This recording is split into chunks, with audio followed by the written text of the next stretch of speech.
All right, friends, welcome back to Healedish. We are jumping into part 2 of Corey's story. So if you haven't already listened to part 1, please go and listen to that because we talk about how Corey ended up finding Teen Mania and the Honor Academy, and it is just such a wild story. So in this part, we are going to get more into some of the stories that he shared on the Shiny Happy People documentary. So with all of that being said, let's jump in.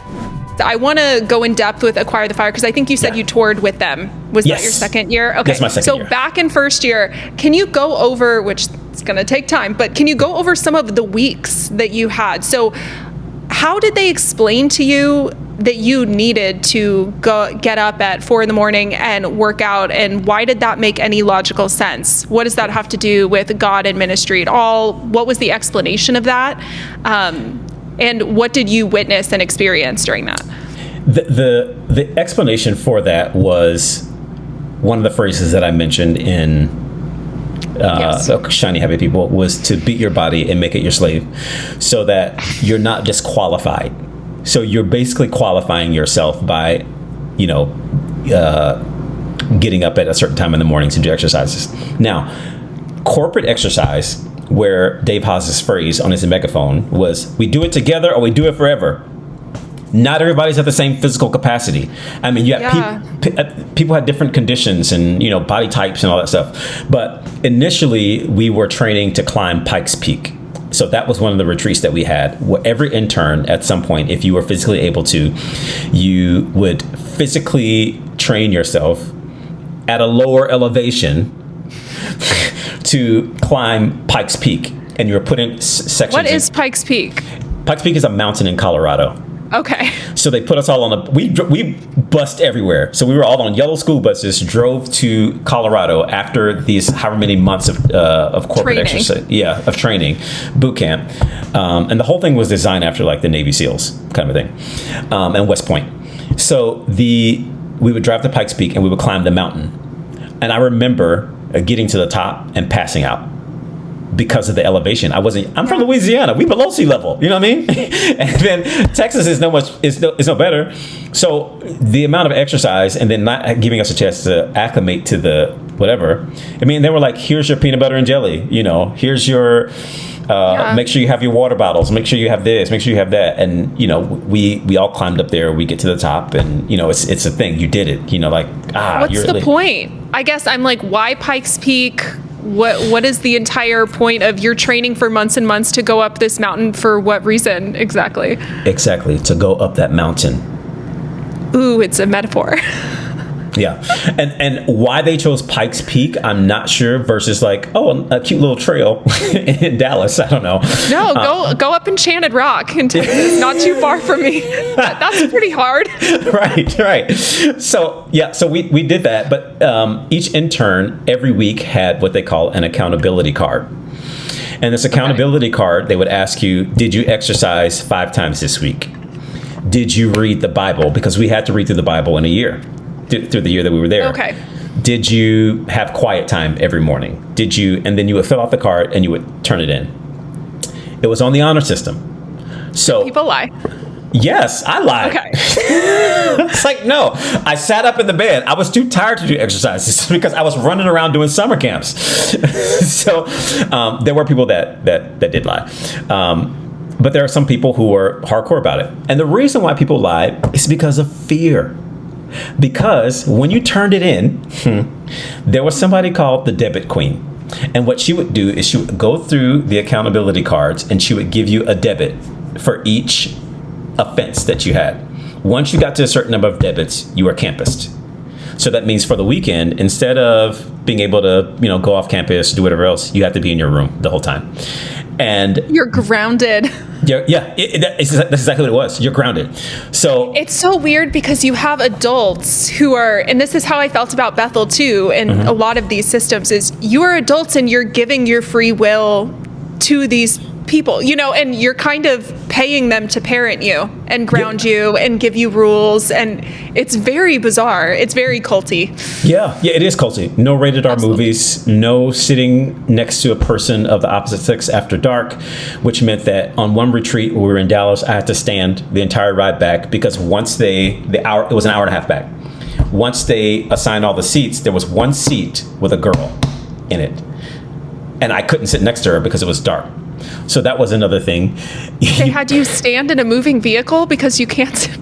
I mean, I eventually sat down. But I was just like... That's an offense. Right. I was like, I don't even like this chick. Oh my gosh. We couldn't share visions with members of the opposite sex, even though the goal, as told by Dave Haas... Like visions from God? Yeah, like my vision for my life is I feel like I'm called to be a pastor and to, minister in the arts. I could tell that to another guy, but I couldn't tell that to another girl. Because what would happen is she would hear my vision and say, oh, well, maybe we should, and canoodle. Oh my gosh, we're so aligned. Right.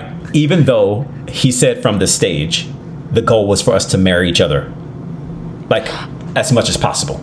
I was thinking about this when I was watching it today. I kept thinking about the fact that, you guys weren't allowed to date. That's one thing that struck me, is that if you had a partner, you had to break up before you go there, right? Which is the case with me, yeah. Yeah. Gosh. So in my mind, isn't the goal, of Christian nationalism right now, they're trying to get us all to get married at 18 and 19-year-old and pump out a bunch of babies. I'm surprised that they don't want you to date in a way. I understand the purity aspect of it, but like you were saying, so he said from the stage, the goal is that you guys will marry each other eventually. After abstaining from all sorts of feelings, emotions, whatever, for the year. Once you leave or become a graduate intern, then you could explore relationships with each other. But before then, do not share a vision. Don't do it. Don't share vision. Those pesky dreams. Yeah. So we had to, no secular music was one that we couldn't, and as a dancer, I go home, I listen to jazz music, classical music. You have to get it approved, So there were people who would get probation for watching a rated R movie. Obviously, no dancing with the opposite sex or opposite gender.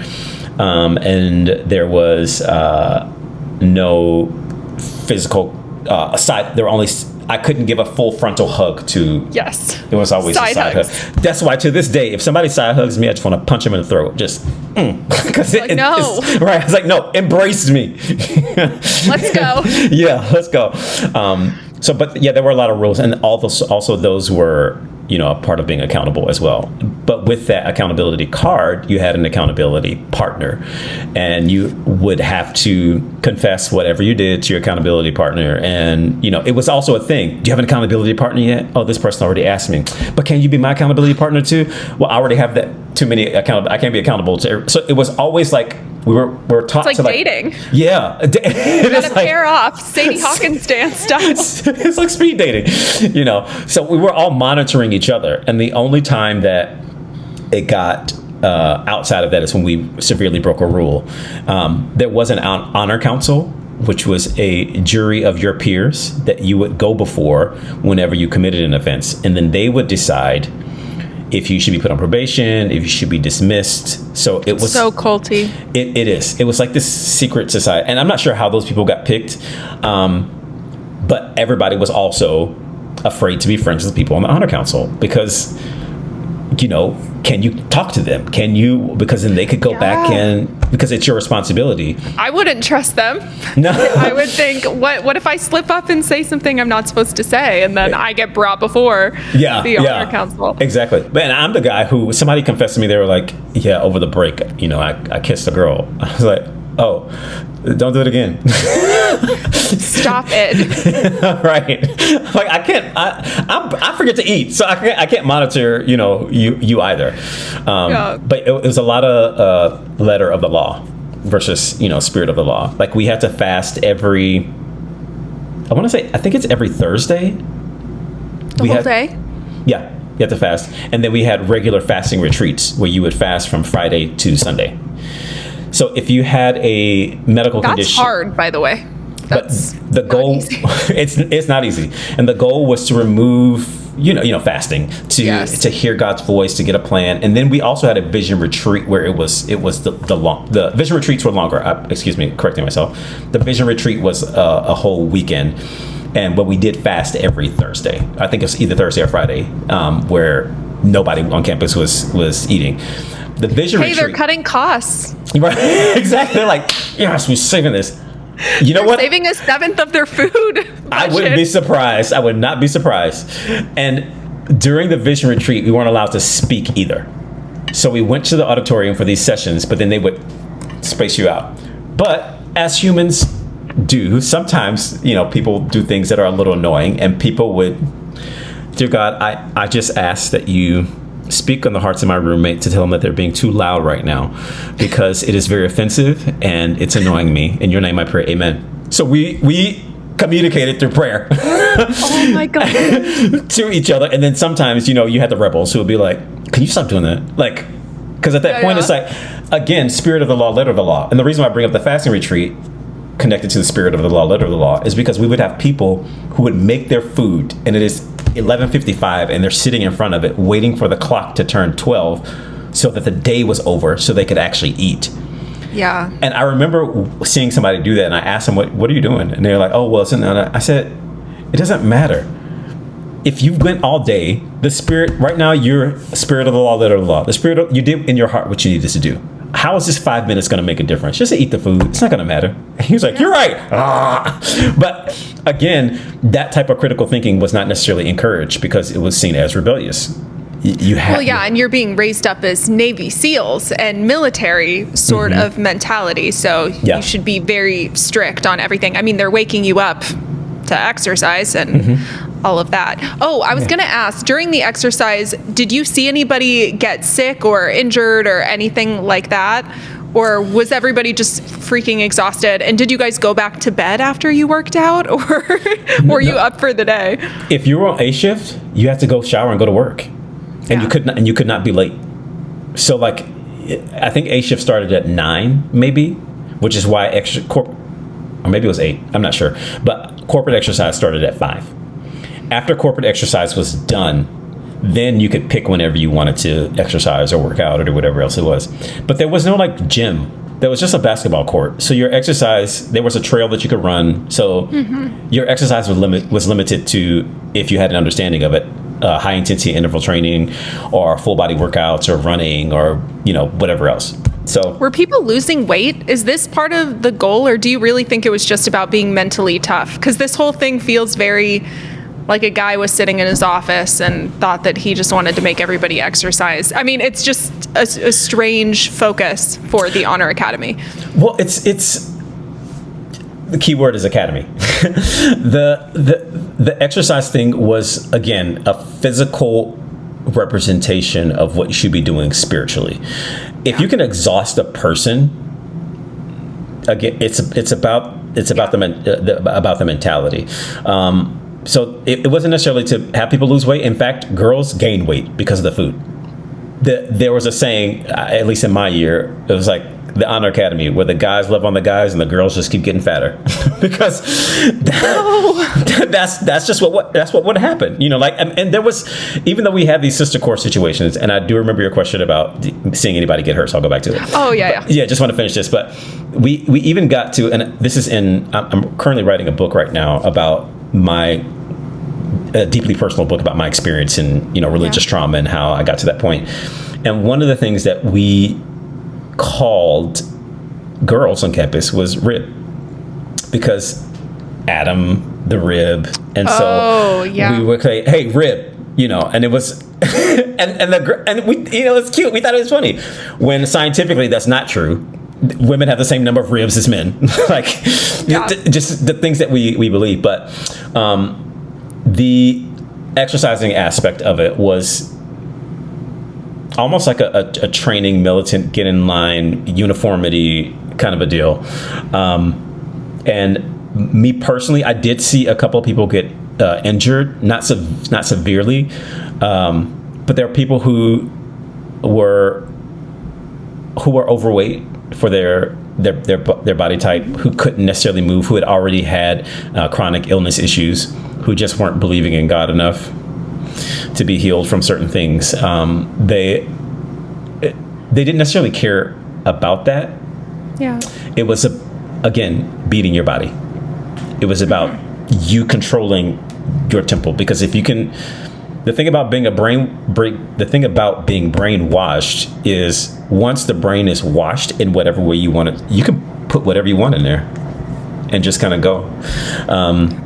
So that's I think that's one of the reasons why the exercises were so important. And I think practically with Pikes Peak, they felt like it was getting our bodies geared up for that. But yeah. Yeah. But the exercises continued after you went to Pikes Peak, right? Yes, but on your own. That was the honor system. Yeah. Oh, okay. Got it. And okay, so do you want to talk about, did you do the Unreached People Group week thing that we saw in Shiny Happy People? Do you want to explain, and what did you have the privilege of being that week?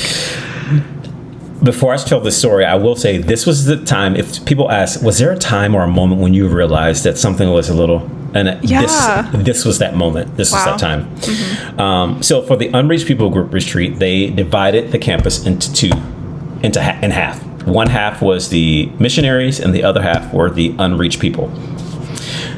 You had a week as missionaries to, you get a map, you get all sorts of things, and you get given what you need in order to go out and find your unreached people group.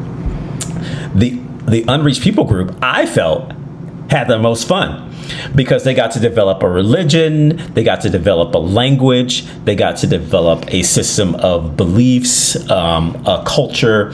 They really, the way they dressed, like it was all a part of like it was a fantasy land. Yeah, big acting exercise. The missionaries, they would send the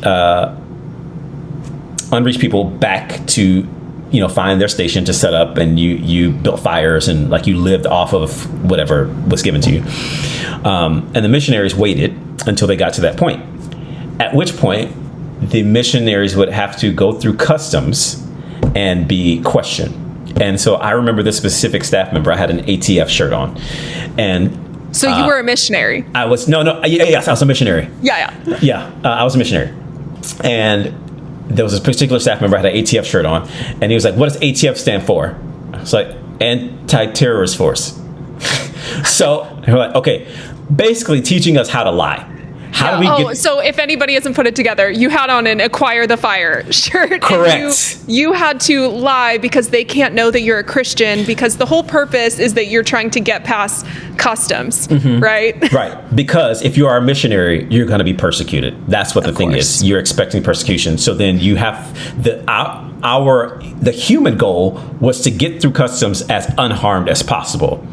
Their goal was to make me not care about lying, but just get there and, teach the gospel. But I remember this staff member not believing me, and I was hazed. So they put me into there was like the whole part where there was government where you had to unpack your bags and things like that, and they were rough and they had paintball guns and things like that. He shoves me into the shower and he tells me to squat and put my hands out in front of me, and I'm sitting on the wall and I'm there, and he's like, what are you doing here? Like yelling in my face. And I was like, I'm a journalist, so you have to make up a occupation, a lie as much as possible. This happens in customs. Every time I've gone through customs. I have always been forced to do a squat. Right. And my body was hurting at one point, and then he says, will you... Somehow I knew the other person that was on the other side, and that person had been caught or whatever, so he associated with me, and he knew that I was going to go teach the gospel, and he yelled, will you preach the gospel? And I was like, yes. Stay there. Walked away, come back, I'm still on the wall. Will you preach the gospel? Yes. Go back. And I'm looking at him like, bruh, it's me. I just saw you like yesterday. Yeah. And then eventually I go, no, I won't. And he goes, okay, you can go. And then I get my stuff and I go, God, forgive me. And I'm like, yes, but it felt conflicting because I was like, yeah. I lie, but I'm not supposed to lie, but it's okay to lie for... Okay, something right. Brush it off. Mental gymnastics. There. Right. So I met with my other missionaries, and we had to come up with a plan because you only had 48 hours to convert them. So we had to get there, learn their culture, learn their language, learn their beliefs, learn all of it, and sit with them. So we eventually found our tribe, and they worshipped the god of Orc, I think, and it was a bucket in a tree that they had. and they would pray to this bucket, and they had this whole situation. Fortunately, their language I already knew, because it was like, if I were to say, hi, how are you? I would say, hi the guy, ah the gar, you the goo. So it was something that I spoke in high school. So I was able to interpret really, really quickly and figure it out and explain it to everybody else. So we were able to have these situations. We were so hard pressed. So there was somebody who died, I think. And instead of taking care of this in our group who died, we used it as an opportunity to convert them. And what they said was, and again, this is the first step that I was like, wow. They said, your friend is dead and you don't even mourn him. You just care about preaching the gospel and trying to teach us about your God. We don't want it. And they walked away. That's what the Unreached people group said? Yeah, in their language. And so we were all like, what the fuck do we do? Meanwhile, the government is riding around on ATVs with paintball guns, still trying to find you. So not only are you trying to, but when you hear, you're jumping in the bushes. And I remember a tree branch stabbing me in my eye and pulling it out. And being like, can I see? Can I see? Because I was terrified. Yeah. So they're... So were they hitting people with paintball guns, or it was more just acting? Oh my gosh! No. The paintball guns were there. They were active and they were real. And at a certain point, we decide as missionaries to stage a resurrection, because that would. First of all, Jubilee, why are you laughing? This is very important. This was a valid thing to do. It was. We staged a death and resurrection. I was the one who died and was resurrected. So how was that for you? Listen, the Oscar goes too. Because I'll tell you, we get to there was also like a countdown. So you knew when things were ending, and we were getting towards the end of it. And I remember, and this was a moment when I was like, something's interesting. They're talking about Orc in a tree. We asked them about their God. We asked them about all this stuff, and we were explaining God to them. And they were saying, well, we have a God, it's Orc. And it's like, well, it's the same. So like your God does this and this, it's the same. Our God does that too. And it's like, but his name is God. And it's like, but his name is Orc. And I said, it doesn't matter what you call him. It doesn't matter what.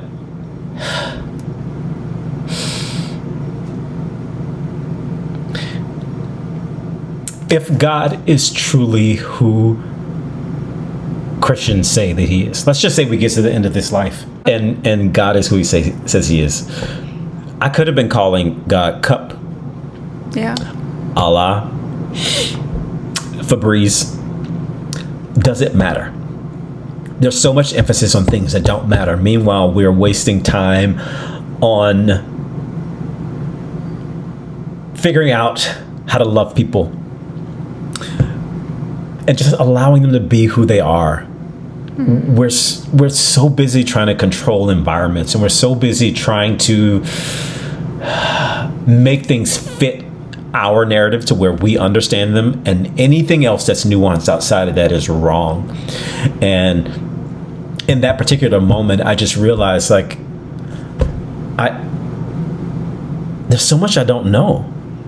And we eventually said in English, we were like, do y'all, they were like, you did it, you converted us. Then we all, we went back. But that moment has always stuck with me, because they had their God represented in a bucket. And I was like, sure, why not? Why not? Why not? And that's when I started to process this journey. It wasn't deconstruction yet. I was still trying to figure out like what context God was in. But that was the Unreached People Group Retreat. That's so interesting, because it did the opposite probably of what they were wanting it to do, or they're trying to make you see things very black and white. And here you have this actually kind of impactful spiritual moment. And it reminds me of, do you know the last book of the Narnia series? There's a similar idea in there, you know? And that always stuck out to me, you know, and if anyone's not familiar, please tell me if I'm wrong. But I think that someone who had been serving the wrong god or wrong leader ends up in the heaven type place at the end of the book. And the idea that C.S. Lewis was trying to make was, well, he had a pure heart and he thought that he was following the right person. And that was enough to get him into the heaven type of Narnia at the end of the series, you know? So it's that same idea of, well, you call it orc, we call it God, you know? And like there were some tribes who had some really bizarre things. Like we saw baby dolls with ketchup bottles on the inside. So when they stabbed it, the baby would come out and they would sacrifice this baby to their god. Oh my God. And to us, that's terrifying. And to a teenager who was only a baby 18 years ago, that's terrifying to see that, them dancing around a fire and things like that. But, and I say this with a lot of nuance. What if that's all that they know? And the goal isn't necessarily to convert. The goal isn't necessarily to convince. What if the goal is just to in the world of dance, Catherine Dunham, she was an anthropologist and she went and she studied Caribbean cultures and dance, but she was also an active participant in that. Now, I'm not saying go stab a baby, but what I'm saying is instead of just trying to shove something on someone, why not listen? Why not have that space to where you try to understand instead of trying to be understood, where you go in as a safe space to allow them to human as much as possible. And this is not to say that this is an approval of everything that a person does, but the only way for you to be at peace with yourself is truly to attempt to understand the world around you, because otherwise you're just conflicted about what you don't understand.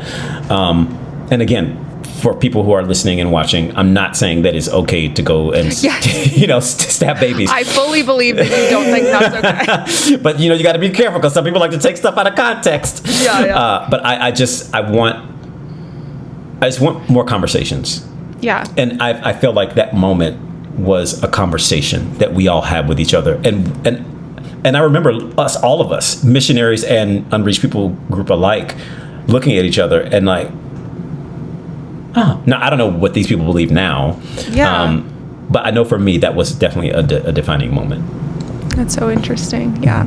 Do you want to tell us about the cross exercise where they ditched you in the middle of nowhere with a wooden cross? Now that actually happened before I got there. They discontinued it because it was so dangerous. Well, thank goodness you were spared. Do you want to tell people what it is real quick? Because I'm glad you didn't have to do it, but my jaw was on the floor when I was watching that because it's horrible. It is. They would take a group of interns and drop them off, blindfold them, drive them for hours, drop them off in the middle of nowhere and leave them there. And they would have to make their way back to campus. And there were certain rules that they had. I can't remember specifically what they were, but they were very restricting. Like you could only drive a certain number of miles with one person. Like if a person was like, "Oh, I'll drive you all the way back," they couldn't do that. It had to be really. So it had to be. We could only go like, I don't know if it was like 1 mile or 5 miles or something like that at a time. And one group like had somebody drive them from there to there, and then that person had somebody else drive. So it was like a thing, but there was no food. They had to believe God for everything. It was a trust of faith. I later found out that there was a credit card and cell phone in the group. A secret person had it. Interesting. But how often was that used? Because if you were to use it, then it would mean that your faith and you weren't believing and you weren't trusting. So it was this conflict of like, oh, here's this ram in the bush, but am I really gonna use it? No, you wouldn't use it because then you're not really accomplishing the challenge. I think it's there for them to kind of save themselves, to know, well, technically we gave them a card, if an emergency came up or something like that, but you're not going to depend on that. You are, and I mean, hey, you guys were already fasting at times, so maybe they would think, you might not have food, but you've fasted before, so Right. Yeah. You can eat when you get back to Honor Academy. Yeah. And the most important thing about that was, along with the fasting and the, this is a sacrifice I'm making, you could not leave that cross. You had to leave that cross. I mean, you had to have that cross. And there was a police officer that was going to pick up these kids and bring them back, because he's like, I can't leave you out here. And he said, but you can't bring that cross. And one of the girls in the group was like so upset about it. Like, I can't. She was, devastated. You're leaving Jesus behind. How you can't do that? You can't because you're a heathen. And he eventually was like, just put the damn cross in here. Imagine convincing a police officer, let's be unsafe, and they said that they put the cross on the top of the car and they were holding it into place as they're driving. That's crazy. Yeah. That they convinced a police officer to let them do that. Yeah. Oh my gosh. Yeah, but that particular one was before my time. Do you think, so they realized it was dangerous? Did they ever apologize for that? Or it was just kind of like, let's do away with that one? People who feel like they have the authority to do something, they don't apologize. And that's what I learned. Like Ron Luce, he's denied a lot of allegations of things. And we're like, we didn't make any of this up. Like it actually, there's video footage of it actually happening. Both him and Dave Hawes, who has been very, very quiet. And I think he doesn't want to stir anything up, because then they know that attention will be turned on him, because he was just as complicit as, Ron Luce was. But Ron will defend and deny. He will defend and deny. And it's interesting, because a lot of this would have been avoided. There's no doubt in my mind that a lot of this would have been avoided if he had at any point would have said, y'all, I missed it. I'm so sorry. Mm-hmm. I'm sorry. And my heart goes out to each one of you, and I ask that you find. I hope that you find peace in it, and I hope that you can find it in your heart to forgive me. But I'm sorry. That was maybe 10, 15 seconds. Yeah. Still denying it, and also is trying to start another ministry. Across. Gosh, grifters gonna grift. Oh, absolutely. I'm like, it never ends. Honestly, there's this. I don't know if you know much about my story, but I got married because of a false prophet. So just like I had said, oh my gosh. So Sean Bowles, he's the worst. He is still grifting, and he's been called out for so many things, as well as sexual allegations. And he still has 200,000 followers on Instagram, and he's posting little prophetic updates. And these people, they don't stop. They're not going to. It's funny. He put on his website, or his board put on his website, that we've recently decided that he's going to stop doing words of knowledge, which is what got him in so much trouble. The Facebook, we're going to stop doing that. So now he's just doing these very vague prophetic words. Yeah. But it's like, we're stopping the behavior, but we're not going to admit that we did anything wrong. So they might take away the cross thing, but they're not going to apologize. Hey, that was over the line. We really missed the boat on that one. We shouldn't have done it. We're just going to stop doing it and try to hide it and put it in the past at that point. Yeah, because that will require, that would be directly linked to accountability. And accountability means that you have to embrace humility. And nobody wants to be humble. They don't. They don't. The mega church that my the church that I grew up in was a part of, they actually every year release a word of the Lord for the year, but you have to pay to get it. You go there and you have all these workshops and you hear the voice of God, or you can do it online for a reduced rate.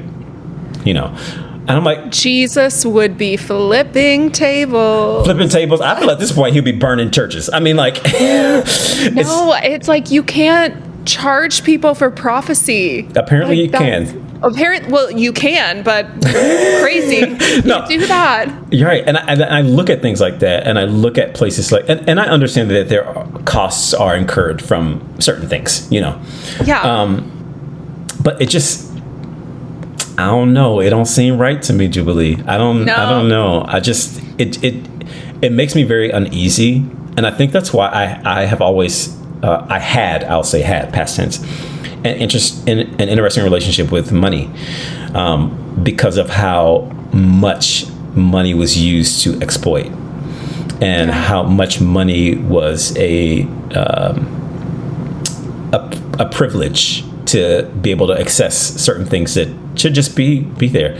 If you truly want me to hear God's voice, then give me the word of the Lord. If it's the word of the Lord, well, you have to take care of your pastors, and they have an honorarium, and this. So what's the difference between you and a medium? What's the difference between you and a psychic? Because if I go in, and I'm gonna keep it a second with you. I've been in New York before. A friend of mine from Australia, she's like, let's go get our palms read. I was like, sure. Show her my palm. This chick is telling me stuff that I had only said in my heart, and reading things about my life that actually did happen. And, I think it's like $10 or whatever it is. Yeah. But I remember being in church and to bless the prophet who came in to, give the word of the Lord. It was, $50. I need 5 people to give $50. I need 10 people to give $100. I need 3 people to give $200. I need 1 person to give 5. I'm like, you souls to the lady with the big yellow hat. I mean, it's just like it was always that. And I again, people will be like, well, there's a big difference between the two. Yeah, you're right, there is. And if you have critical thinking skills, I think that you would be able to tell the difference between the two of those situations, between a psychic being paid and then a prophet being paid. And it's not the devil. So there's a lot of undoing, and that's one of the reasons why the name of my book is The Unmaking: Life After Survival, because there's a lot of things that I had to unmake within myself. There were a lot of ideas, there were a lot of beliefs and theologies and processes that I had to break down and just peel back and go, nothing about this fits. I like that, I'll keep that. But this over here is a bunch of trash. Again, people always, it wasn't all bad news. I'm like, no, humans, we make meaning out of things. So, of course, it's not going to all be bad news, but it doesn't matter how good the bread tastes if you're eating a shit sandwich, which I keep saying over and over again. And I thank Mark Still for that statement. But just because it wasn't all bad doesn't necessarily mean that it was digestible. It doesn't necessarily mean it wasn't harmful. It doesn't necessarily mean that it was the healthiest thing. And, speaking of that word healthy, for my whole life, it was the difference between right and wrong, right and wrong, right and wrong. And then you were afraid to make the wrong decision, or you wanted to make the right decision. I repurposed that question, or rephrased that question, and be like, what is going to be the healthiest for me? What's the healthy thing to do in this situation? And you won't fail yourself, because generally you can tell it's going to be healthy for me to stay in this relationship. It's going to be healthy for me to leave this relationship. It's going to be healthy for me to move. It's going to be healthy for me to stay, or to, let this friendship go, or embrace this opportunity that I'm afraid of. It's going to grow me. It just makes it a little bit easier. I don't think that, for those people who still believe in God, I want to encourage them. God isn't that complicated. There's such a simplicity there. And we make it so heavy and laden. Let's just throw out this Bible part of things. Let's just take the book and set it to the side just for a second. Put it there. What does love mandate that you do? If you truly had an understanding of what love was, I think we can tell. There are people, and the reason why I know this, because there are people who have never cracked open a Bible ever. And they are healthy, they're kind, they're generous, they're great listeners, they're cultured, they know the difference between something that is negative and something that is positive. There's such a simplicity to living this life, and we complicate it when we don't understand something and we try to marginalize it or demonize it or eliminate it because it's a threat to us. Yeah. No, absolutely. Yeah. And it's all about that us versus them war mentality. And I wanted to ask you, were you there during what was that week called? Was it ESOL? Is that what it's called? Mm-hmm. Okay. Were you there during that? I was there. Yeah. So what happened in your experience with that? Because some of the clips that I saw were so insane. So if you could just explain to everybody what that week was about. ESOL, ESOL, stood for Emotionally Stretching Opportunity of a Lifetime. Everything at T-Mania was always about the urgency, a lifetime, the biggest, the baddest, the longer, you know. I opted out. It was Really? It was an optional retreat. Okay. It was the only optional retreat that we had. My opting out did not come without judgment.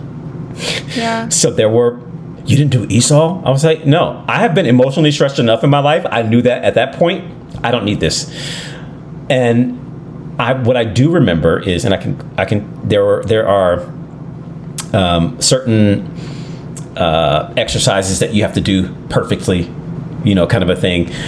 They had certain interns punish other interns based on their intellectual abilities and how smart they were, rolling down hills, vomiting. You roll down in someone else's vomit, eating cat food out of a diaper, sleep deprived. You're in holes. Like there were a lot of. There was a lot of.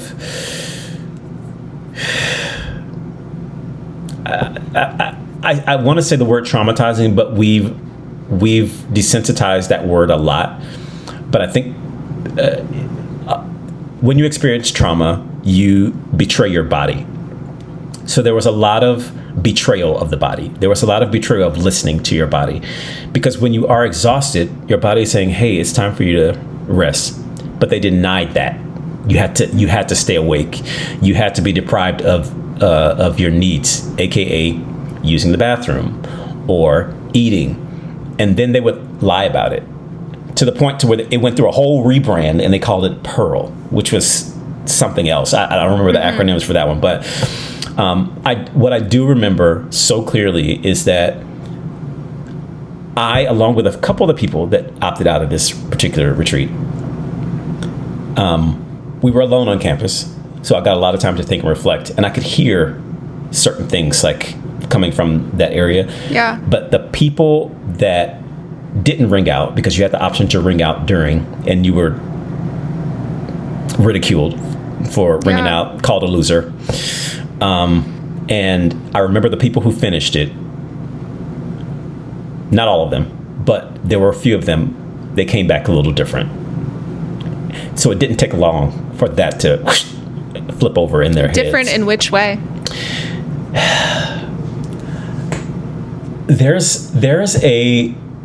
I believe this, you can look into somebody's eyes and see a light.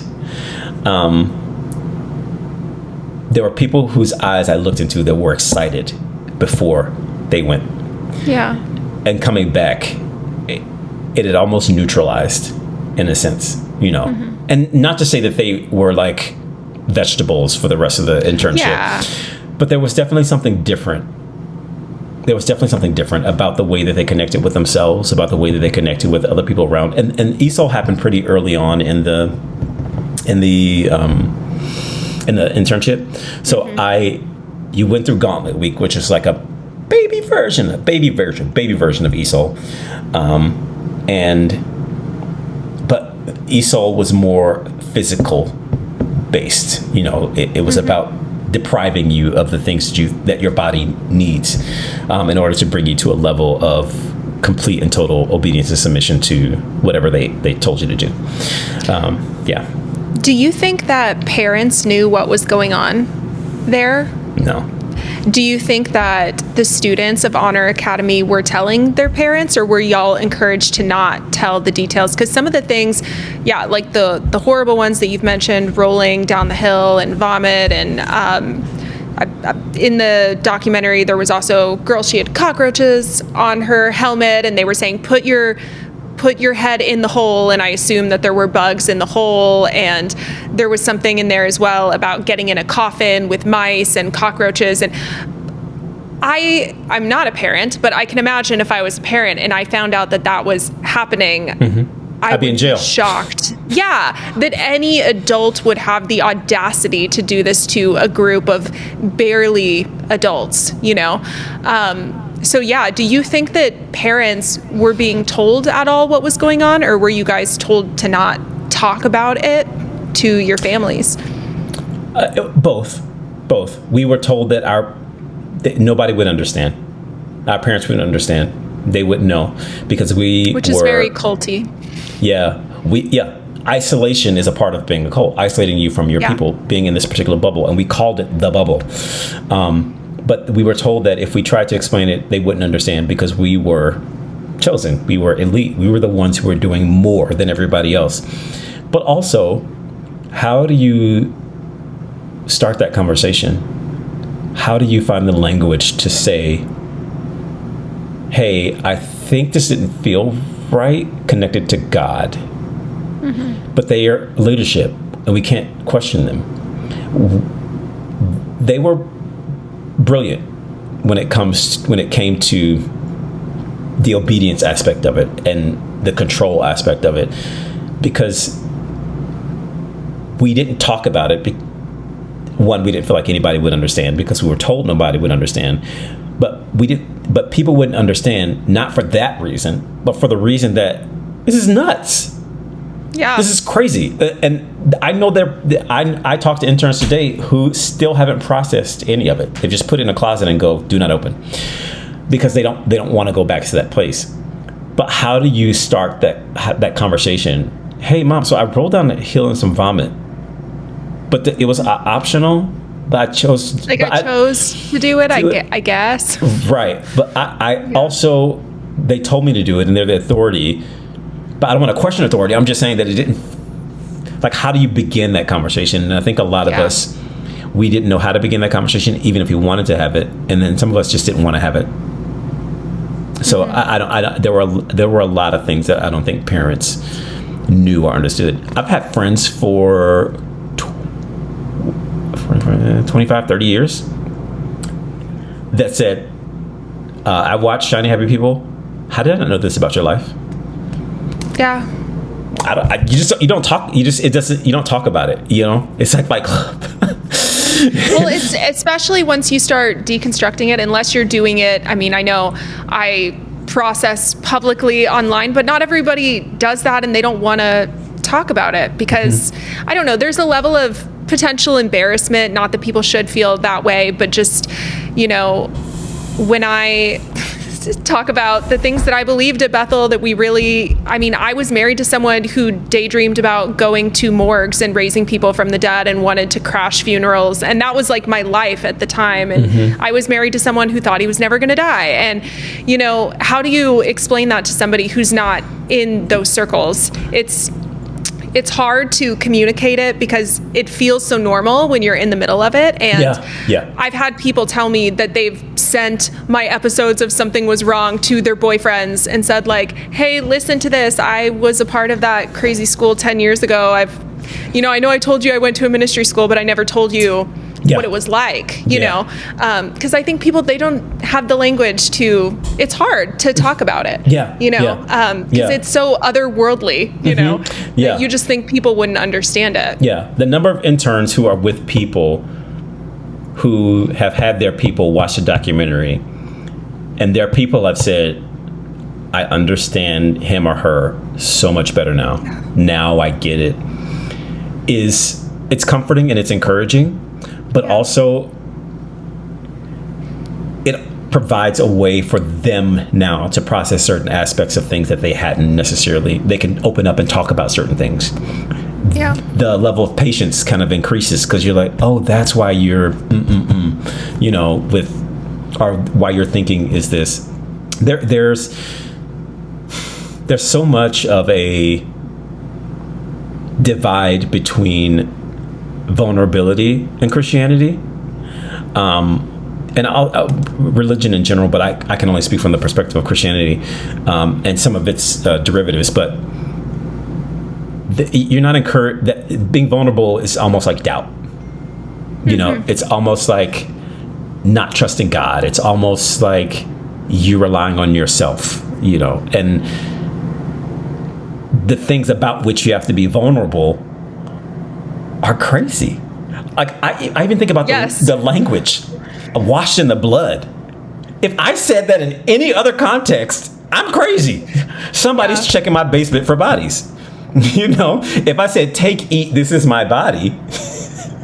I know. Sir, can you come with me? Here's a jacket. Put that on. You know, like there's so many things and there's a difference between normal and normalized.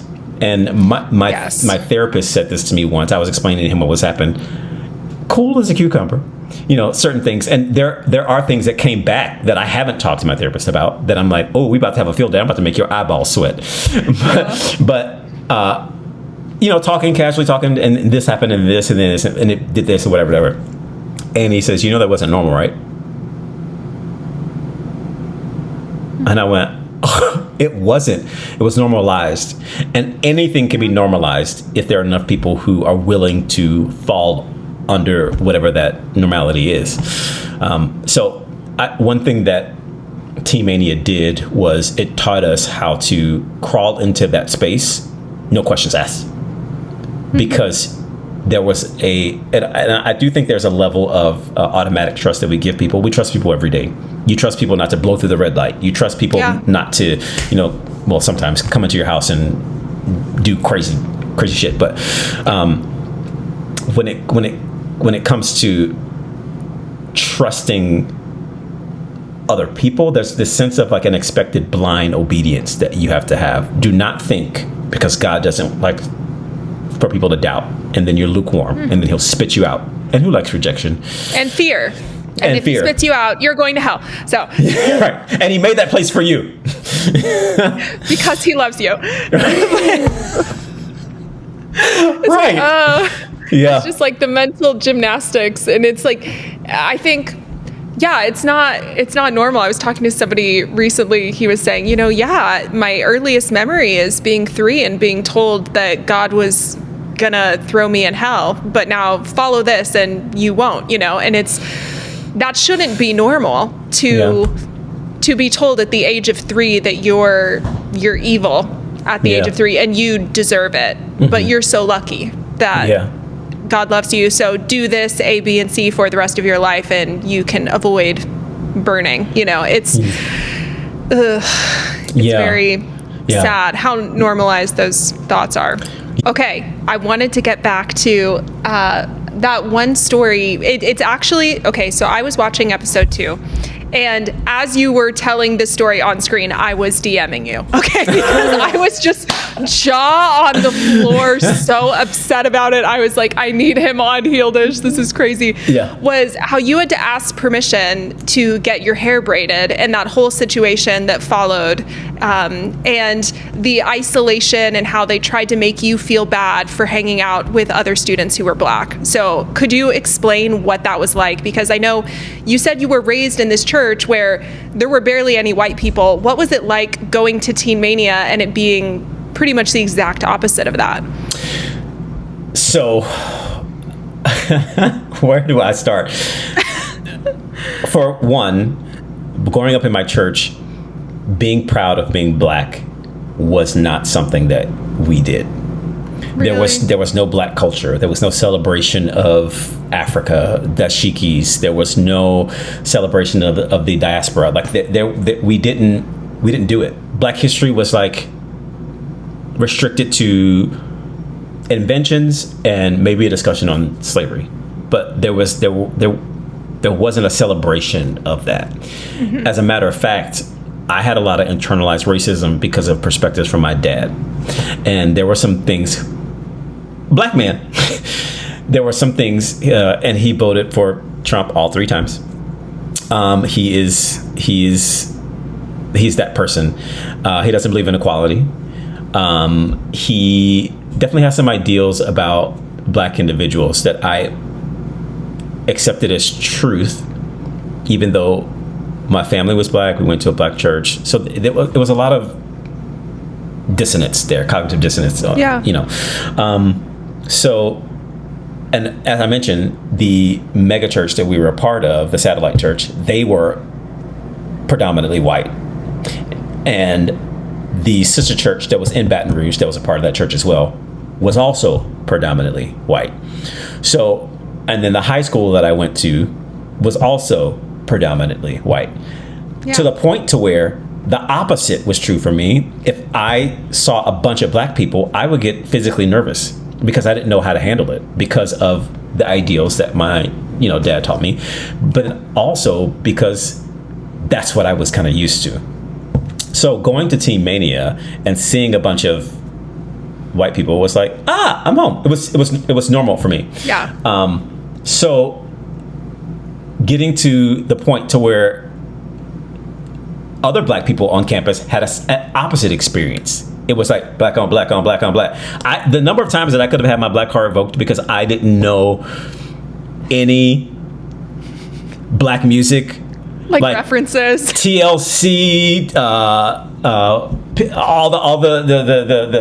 any other rappers, none of them. Like we didn't listen to it. I remember sneaking to listen to Mariah Carey and Boyz II Men, One Sweet Day, recording that song and hiding it and praying the Holy Spirit did not tell my mom where that CD was or that copy was. Yeah. And I remember my friend Bobby in middle school gave me a copy of the CD so that I could record it, but I had to hide it because, so when people will be singing these songs, like even today, people are like, oh, yeah. And I'm like, because I listened to Carmen. I listened to Sandy Patty. I listened to Jackie Velasquez. I listened to Plus One, which was the Christian Backstreet Boys. Do you remember them? I forgot about them until right this second. You better remember. Oh my gosh. Boy, did I love Plus One. Yeah. Yes. So that was what I listened to, and that's what I was a part of. Even though there was some black music, like, Brooklyn Tabernacle Choir and, all the other, like we had our choir that was a, black choir, that kind of a thing.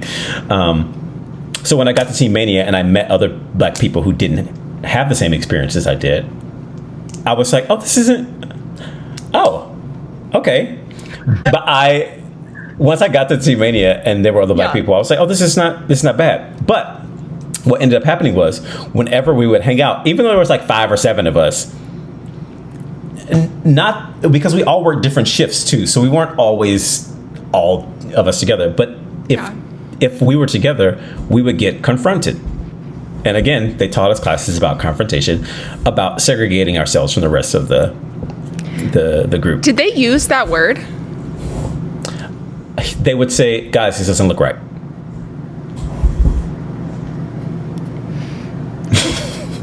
You should see my face. I'm so upset. It's like they're making the deal out of this. I mean, they're telling you, break up. You guys should not be hanging out together. It looks wrong in some way to them, I guess. Yeah. But so it didn't really necessarily surprise me when, for one, we had to be professional with our attire, with our haircuts, which you had to pay for with the money that you were not making. Yeah. So everything had to be clean and groomed. Going and when you worked in the office, grounds was something completely different, and I think K Crew was something different as well. But one of the things it said was you couldn't braid your hair, and because it wasn't necessarily professional. Now, and if it was a cultural thing, then you could. So I had to make a case for it being a part of the culture that, black culture. Yeah. Because I hadn't had my hair braided before, and I was like, I want to embrace this part of, because braids in Louisiana was for thugs like that. And Corey, listen, I ain't nobody's thug unless you mess with the wrong people. When you mess with people I love, I turn to somebody else. But in that particular case, I just wanted to explore that, Yeah. And I had to get it approved, and then once it was approved, because of the opposite gender situation, we had to comb out your hair, pick out your hair, whatever. But I purposefully put us both in a place to where we could be seen. And here comes Miss Lady. Guys, this doesn't look right. Again, the same thing that we were told when we were segregating ourselves. And that person who said that was one of. I hope she's happy. Oh my gosh! I hope she's happy. But it didn't feel. I bring that up to say it didn't feel out of place that she was the one who confronted us and didn't even ask questions to understand, or even look at the nuance of the situation and go, why would we be out here in the office where everybody is around, trying to do the right thing, but you have something to say about it and how it's inappropriate and it doesn't. And was she in the middle of braiding your hair? Like just picking it out. And that doesn't look right. Because that's the other thing with purity culture that drives me nuts is they make things inappropriate that shouldn't be inappropriate. You know, that's not an inappropriate act, but everything is so sexualized. And I would argue that the church sexualizes people way more than outside of the church. Yeah. And I really believe that because my husband, he was raised Catholic, and I know that the Catholic Church has done a lot of not great things. I will say my husband's experience growing up Catholic was actually super chill, super liberal. He didn't grow up in purity culture. He has zero religious trauma, and I don't understand it. It blows my mind. And he was not taught to sexualize women or around purity culture. So for him, growing up and seeing girls in shorts or a low neck thing, he didn't feel like he was stumbling over people or anything like that. And then here I am being raised in this very evangelical sector, and it feels like everything is sexualized. Everything is, well, you better put a baggy shirt on top of your swimsuit and wear board shorts. And, you know, it's just very interesting. They make a problem out of something that should not be a problem, like braiding your hair in a room full of other people. Yeah. I mean, even at my church camp, growing up as a teenager, I remember I had just come from the pool, and I had on, it was like a button-up shirt, but the shirt was, you know, open, and I had my swim trunks on, and I was getting ready to walk to like my cabin or whatever it was. And my pastor's wife, who was on the trip with us, and she walked up to me and she goes, "Button up your shirt now." And I was like, I just got out of the pool. I didn't understand it at the time. Now looking back, I'm like, okay. Also, same lady based on purity culture and James Dobson's whole true love waits kind of a situation.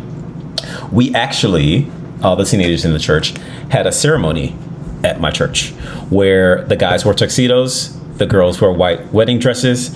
We all walked down the aisle. We all got a ring. We all promised that we would stay virgins until we were married. And there was a reception. We invited people. And I do remember one of the people in my church, her cousin, who was like one of those like younger cousins, like she's older, but the cousin was my age, was there. And her going to school the next day and was like, "Girl, he got married this weekend." And they were like, "What?" It was like, "Yeah, look at his finger." And we had like, it was a gold ring, like that we had to symbolize that we were going to stay virgins. I think of the 10, 12 people that did it, I was the only one who said, who kept it clean, just because of that fear. But purity culture was such a huge thing. Sex is wrong. This is the STD you can get. This is how pregnant you can get. I remember Pam Stenzel, I think that was her name, at one of the Choir of the Fires. She could rattle off STDs like whatever and go and scare the hell out of you. But then when you get married, have fun. Sex is great. So much fun. Yeah, here's a book. No, and I will say, gosh, 90%, if I'm being totally honest, of all of my friends, my girlfriends who I know from Bethel, had horrible honeymoon experiences, horrible sex lives with their husbands. It's like, it's atrocious. Like, it's very sad. And, you know, some of them are still together and have worked through that with time, and then some have not, and they got divorced. And it's like, they really set you up for failure because the men are told, and I'm not trying to absolve men of all responsibility, you know, but the men are told, listen, you're going to get married and she's going to have sex with you all day, every day. And congratulations, you waited and you're going to get this. And then the women feel all of this shame because they still feel like sex is dirty, because how is sex supposed to not feel dirty at the drop of a dime? You know, and then, it's just horrible. The expectations that are going on and the zero communication about it. Like, I know some churches, some might let you talk about it before your wedding day, but a lot of them, they're like, you can't even talk about it together. So you're both going in blind with totally different expectations. And it's very much like, and you will figure it out.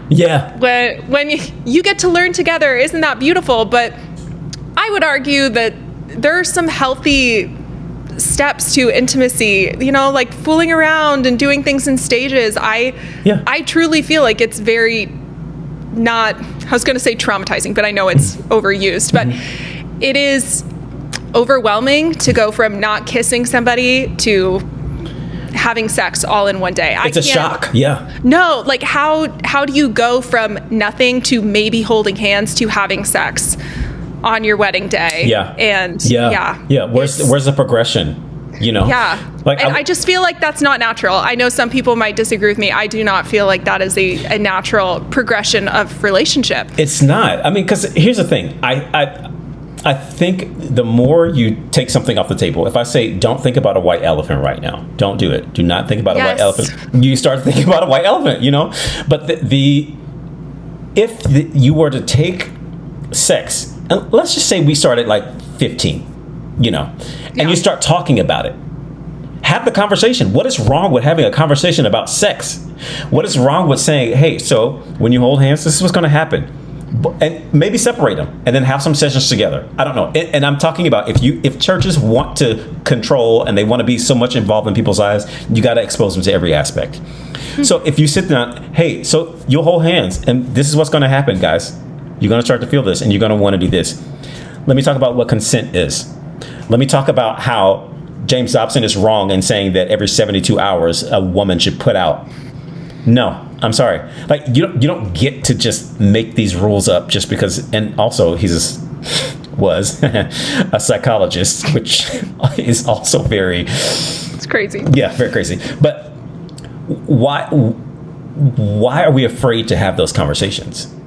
I don't even understand it. Like it just when it's such a natural thing, like it is natural for us to have those feelings. But in order for you to backtracking. You don't give the keys to a Rolls Royce to somebody who's trying to drive for the very first time. That doesn't happen. You give them a little beat up Honda Civic first. And the beat up Honda Civic is the conversation, starting the conversation. And then eventually when they have an understanding of what it is, it's like, okay, now you know, check the oil. Now you know, rotate the tires. Now you know the fluid needs to be changed. Now you know what now you know how, like you get an understanding of what it is, so you don't drive it as recklessly because you're trying to figure out everything it does. You let the car tell you, you know, like, oh, you know what? I don't like to be driven over this amount. I don't like to be driven over rocks. I don't like to be driven over, you know, that it's. I don't understand why we just can't have the conversation. And I am just that person. Like, just have the conversation. Let's talk about it. It's not awkward. So after the first year, you went to do the second year. You decided you weren't done. You wanted the more of God. So I think you said you traveled with Acquire the Fire. What did that look like? What was your day-to-day like while you were doing that? Well, I will say this. I wasn't done. I mean, I was done. I was going to do the first year and be out. But just like that story on my Instagram, Ron asked me to stay another year. And I explained to him my situation about not having the sponsors and not having the money. And he said it was taken care of. So the ministry team, my year, kind of took a shift. It used to be to where they would take us to a hot warehouse, have us set up the whole Acquire the Fire, and then tear it down. And then set it up again and then tear it down until the wee hours of the morning, because that's how long we worked. So it was to keep you repetitive and to teach you that life on the road, sometimes you would have 15-hour days. Sometimes that would be the case. You would start at 7 and you would end at midnight or whatever it was. So when you go to an Acquire the Fire, for people who've been there, you see the trussing and the screens and the cameras and all that stuff. We set that up. So I was an 18-year-old telling a union worker who had been in this business for 40 years, I was telling them what to do. So we really got the opportunity to practice those types of skills as well, which is something that I still embody today. But what would happen is we had two buses, the Pickle and the Eagle. The Eagle was brown, the Pickle was green, and they were sleeper buses, but we would rotate beds. So you wouldn't always have a bed to sleep in. Sometimes you would sleep on the couch that was there or whatever it was. And we drove the buses. So they would have they would have people get a driver's license to be able to drive the bus. And there would be a driver and a keep awake. And technically, because it was dark, you couldn't have a keep awake, but there were some keep awakes that were female, male. end up getting married. But Oh my gosh, that's funny. we would travel and drive sometimes through the night. Sometimes we would stay at a YMCA. We never stayed at hotels. We showered at truck stops, which now that I think about it was highly unsafe because you have females who are going into truck stops to take a shower. You had a time limit because you had to be back on the bus at a particular time. If you did not meet the time limit, you got debits on the road. So on the road, we still had to exercise. We still had to have our quiet time. So there were still so many things that we had to do while we were on the road. We would arrive at our host homes, I think on Thursday, and we had a full day of setting up the entire convention. So we had a certain point that we would need to get to by the end of that Thursday. Thursday night, we would go to our host homes. Friday morning, we would drop off at the convention center. We would continue to set things up. We would do sound check.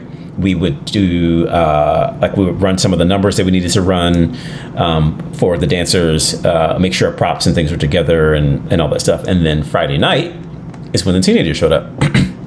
So Friday night was usually our chill night because it was just the end of the convention. We didn't have to set up anything. If there were any loose ends that, things that went wrong, we would have to do that.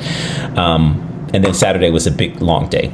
Immediately after the last person left, we had to start tearing it down, which meant that we were up until whatever o'clock in the morning. And there's a video of me online. I'm not sure where it was, but I watched it and I sound drunk. And it's because I was exhausted. Yeah. And you're still expected to go to church the next day because that's a part of your accountability card with that. Yeah. And so the Acquire the Fires were Friday and Saturday, and we were host homes Saturday night, and then Sunday we would hop back on the bus to drive to the next city.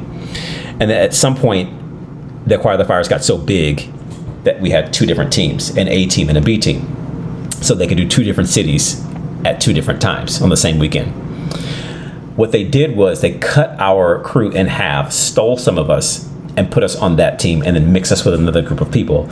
So instead of just creating a whole new team, they divided us. And when we're in the trenches together and we have, a system and a way of doing things, I remember it being so devastating when a friend of mine, who actually I just spent the weekend with a couple weekends ago, he was on my team and we got really, really close.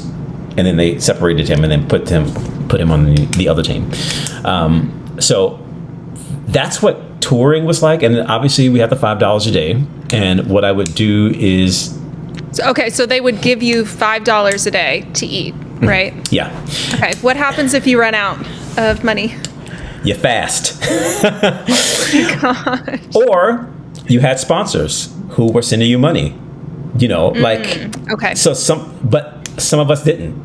Yeah. Some of us, like me, during the cold months, I would get a gallon of milk and put it in the bay of the bus with cereal, and I would eat cereal or meat and bread, just buy it that way. And what was interesting about it is we were only stopping, we would eat at malls, and the price point in the mall, there's no the $5 meal, and if there is, there's your budget for the day. So some people would combine with other people and would try to get a pizza or maybe something. Yeah, but the thing is, granted, on Thursday, Friday, and Saturday, sometimes Sunday, you didn't have to spend your money because your meals were being provided by the host families and the host church that were there. But that's $20. Yeah. So let's just say the 20 plus the 5, 10, 15, $35 a week it's not cool. It's not cool. So there were a couple of times when I ran out of money and I would call it a fast, and just be like, this is what it is. And I just remember it being tough. But that was the reason why when they said they were going to kick me off, there was a backbone that kind of manifested, and I was like, do it. Yeah. Do it, because I knew that they couldn't replace me because of my role inside of Acquire the Fire as an actor and a dancer. But we were also, not only that, we ran the cameras too. So when we weren't on stage during like super chick concerts or whoever was there, or newsboys, or if they were there, we had to work the camera. So what you saw on the screen, the performers were there. So we were in the crowds with people, and there was I remember this so clearly. This is how kind of insane it was. We were also running the cameras. So there would be somebody on headset. We would have a clear comp. We'd have the headset, and then they would go camera A. And so camera A would have their whatever. And the person with the camera didn't know what was happening. The person behind them would double tap them on the shoulder to let them know when they can move the camera, so that when the camera was switching. Oh. So they would communicate it to this person would go, you're off camera, tap, tap, and then they would go to the next one. We were in crowds with teenagers who are goofy, figured out the tap, tap. And at one point, I was listening, and this guy goes, tap, tap.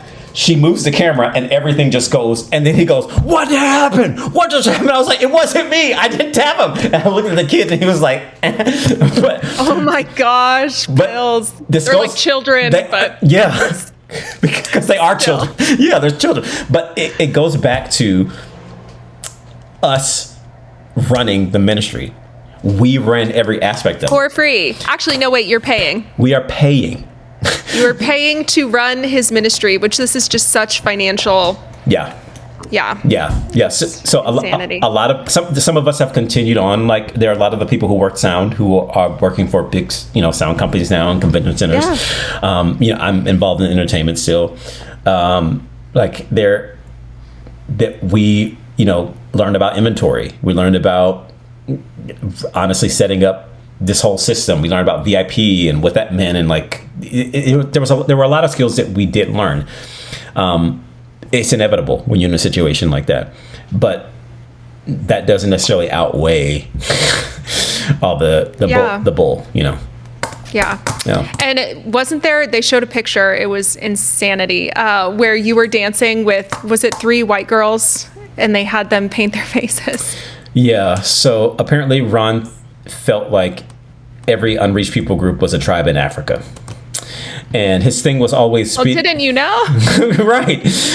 And that particular dance, we call it the tribal dance, we actually created, me and the other black girl on campus. We had to get it approved for us to be, because I started Potter's Desire, which is a dance ministry on campus. So I think there have been others before, but I formalized it and created a plan and a manual and all that stuff. So we had to get it approved for us to actually dance together, because there was no same gender dancing. So she and I started that this tribal situation with sticks and like whatever. And a friend of mine who started Shattered Clay, which was the drama ministry on campus, wrote this particular script. And in this script, we're speaking gibberish and making up languages, and then they show interpretations on screen. Ha ha, he he ho, funny. Well, they took apart a version of that and translated it to stage, but had hired, and I use that term loosely, the 4 girls and myself. Well, we needed Africans, and we only have 1 black person. So this is what we'll do for the faith. For Jesus, he requires it. Looking back, in the book that I'm writing, there's a chapter called Cringe. And it's all the things that I was a part of that I look back on and go, oh my gosh. And I think that was one of them. We had loin cloth stuff, but I couldn't be shirtless, so I had like a tank top on. We had like grass skirts everywhere, because that's how they all are, sand, like all that sorts of things. And we did this like stomp routine with these sticks. So yeah, blackface. Oh my gosh. And it's like, at the time, that was known that was not okay, right? I mean, do you think anybody raised an alarm on, hey, maybe we shouldn't put this on stage? The number of approvals that it had to go through. Also, Jubilee, it's for Jesus, okay? Yeah, or you're just not understanding my Jesus heart. My Jesus heart needs the people to see this tribal right African people. That way we can save them. They need to be represented. Yeah. Yeah. Oh my gosh, stop. No. That's the thing. It's actually representation. Okay. Right. You want representation, you got it. And that was also a thing. Like I was on the ministry team, but I was also on a lot of the collateral for the Honor Academy, because there weren't a lot of, I'm not an ugly person, and I feel like my smile is engaging. So they put me on a lot of collateral. As a matter of fact, there was a project that Team Mania had done for the Honor Academy, where if you were interested, you got sent a disc in the mail, and you got to click on a person's story. And I was one of those people. So you would click on my story, and then it was this whole situation with these pictures and things like that with that. But there wasn't any effort to be culturally competent. There wasn't any effort to make people who are Black and brown feel welcomed or feel like they were a part of things. They were used. Yeah. We were used. I was used in that particular way, willingly at times, because to me it equaled acceptance, and it also equaled doing something to serve the ministry, aka God, Jesus. Yeah. Yeah, but I was on the ministry team for that year. Yeah. So I know you didn't have the money for the sponsorships. Ron Luce told you that you were good at the beginning of that, but supposedly now you are not good. And can you share about the egg thing? They sent you this piece of paper or something about how to raise funds, and one of the ideas that they had for you to raise money so that you could finish it. Yeah. So one of the we didn't always travel. So whenever the ministry team came back to campus, it was like, the ministry team's back, because we were out in the field, So now I know that they're called layoffs from Twin with Chicago. So we were on a layoff, and one of the things they said, it was like, you can't come back if you don't have this particular money. At the same time, there was another guy a friend of mine, who was on a different team. He also needed money. So we went to his church in order to see if we can drum up money, because when you're on a fundraising trip, you can't stay on campus. They kick you off. So you either bring all your stuff with you, because you may not come back, because some people went on fundraising trips and took all their shit, and we were like, ugh, okay, so they're probably not going to come back. And then there are some people who their stuff was there, and it was like ghosts, and you only had a certain amount of time to do it. So they reissued the fundraising book that they gave us when we were undergrads. And one of those things in there was egg cracking. So you go door to door, and some people are kind. It's like, oh, you don't have to, and mind, this is before cell phones. This is before, like, there's no way of contacting anybody. You're just out in the streets with a carton of eggs, and now considering the price of eggs. But they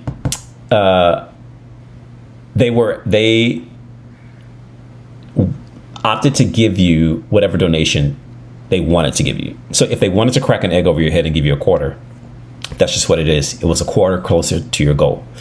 If they wanted, and the hope was always that somebody would see you and Jesus would, lay it on their hearts to give you $100 or whatever it is, and hear about what you're doing. It goes back to, at least I'm not dead. It goes back to you laying down your life and like being a martyr. Like, we were told the greatest honor that you could ever give is to die, to spill your blood on foreign soil while preaching the gospel.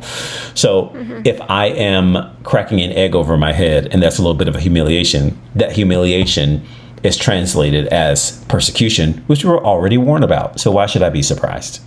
So that's, needless to say, I didn't get any money. And really? I didn't. And I ended up, because there would be some people who would be like, no, this is weird. Weird. And it is. Like, if there's somebody came to my door right now and was like, hey, sir, I'm raising money to go on a mission trip. I'll let you crack this egg over my head for Probably not. Yeah. Probably not. Be like, oh, I've been dying to crack an egg. Yeah, just this morning I woke up and was like, you know what I want to do?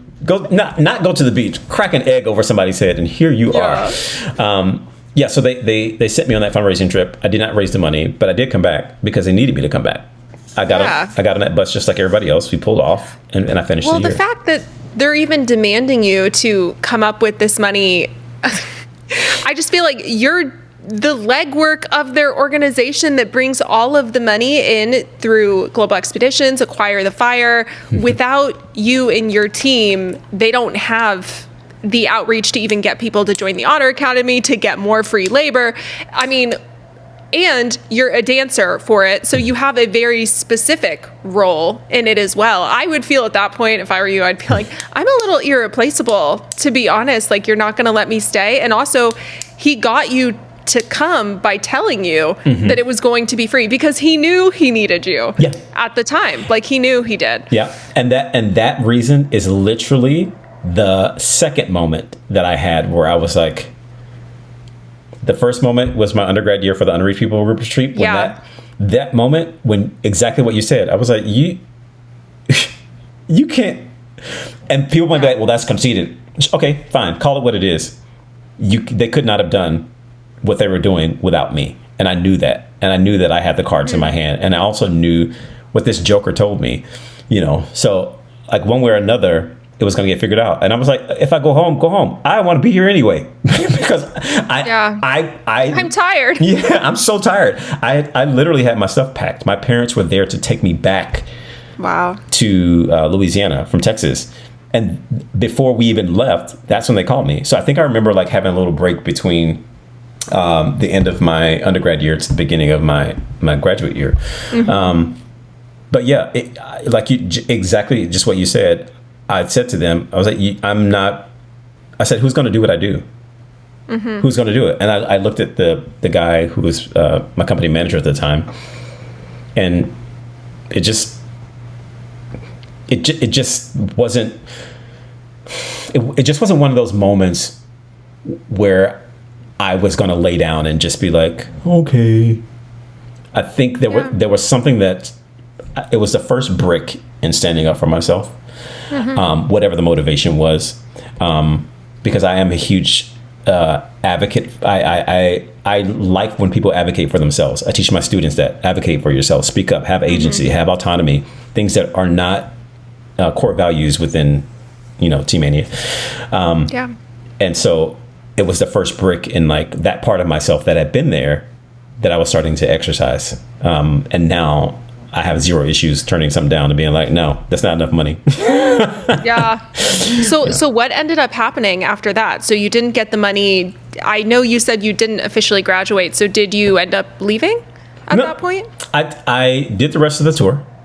And then when we got back to campus, the ministry team gets assigned to different roles from there. Got it. So they get absorbed into the craziness that is summer at Team Mania.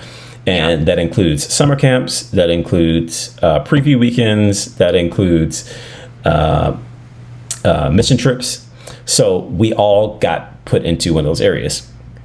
They also asked me to choreograph a dance for them to take on the mission trips, which I did. Yeah. They also asked me to write the dramas for the training, which I did. They also asked me to write the call script for GE, which I did.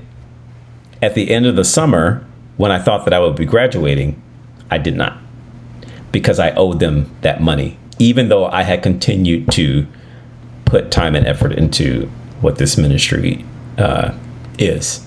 And there are people that I've gotten DMs from that said, oh my gosh, I remember you from the summer. You taught me to dance. I love it. It was so much fun. I had a great time on my trip, that kind of thing. I hope you're well. Like not only giving them art, but also giving them, persons, like the face of it, to where they started off having a good time with everything. Yeah. Well, you were doing practical, real things for their business, and they're not going to let you graduate. They just took all of your time and effort and expertise and then said, okay, bye. Yeah. Well, just crazy. Not only okay, bye, but you also still owe us this money. Here, sign this paper. So what do you mean? So I got to it was a whole mix up with the graduation. So at first they told me I couldn't graduate. So I was helping other people prepare. And then I get a phone call that says, hey, Corey, actually, you can graduate. And I was like, oh, they finally came to their senses. So I get dressed, walk down with my class. And right before we're getting ready to walk on, company manager comes up to me and says, oh, actually, we made a mistake. You can't graduate. They walk off. And so I'm left there on the side of the side hallway where we, load before we graduate. And I'm in tears. And another friend of mine is in tears because he understood what I had gone through, because it was more than just that situation. There were so many other things that happened that year that a lot of them I can't remember because I've blocked them out. Yeah. But he printed out a diploma for me and gave it to me and said, here, you graduated. And we sat under his desk and we cried for, so sweet. While the ceremony's happening, on the other side of the wall. Before I leave campus, Jubilee, Ron calls me into his office again. I would lose my mind. Now, this is after they've asked me to sign this paper saying that I was going to sign. That you're in debt? Yeah, that I'm in debt. Actually, you know what? It's coming back to me now. I leave campus and we graduate. No, actually, this had to be very shortly after because the next ministry team was going out. Ron calls me back into his office and he says, hey, we're going to have dance again, and I want you to choreograph the next tour. I said to him, okay, this is what I want. I want you to pay me the same thing that you paid our choreographer for our tour, and I want my debt to be erased, and I want it in writing. And I got it. You did? Yeah. Wow. Mm-hmm. Yeah, I got it. Good for you. Gosh. So while I never graduated, I did end up on staff at the place. But at this point, I was like, I'm not playing games. Crazy. I'm not playing games with y'all people. I'm not playing these baby reindeer games. You really are a mess in like to the highest degree. And he said nothing about the promise that was broken. He said nothing about anything that he had said that he did not communicate to everybody else on the team, because he didn't even communicate it to the person who collects the money, because we didn't. Yeah. It wasn't like we had access to computer. Nobody's walking around with laptops or cell phones so you can check your email. We could only check email once we got to a host home and they had computer access, and then we had to log into the intranet from whatever. So there also weren't any ways for us to be in communication with other people.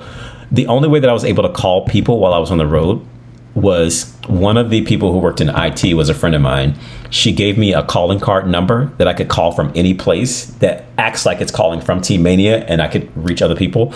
But I had to have those numbers memorized or written down somewhere. So it was isolating in that way. But whenever that email popped up and it was her name, Kara Stevens, it was always like, he didn't even communicate it to her, and she's the one that collects the money. So you hated to see her name in your inbox because that meant trouble.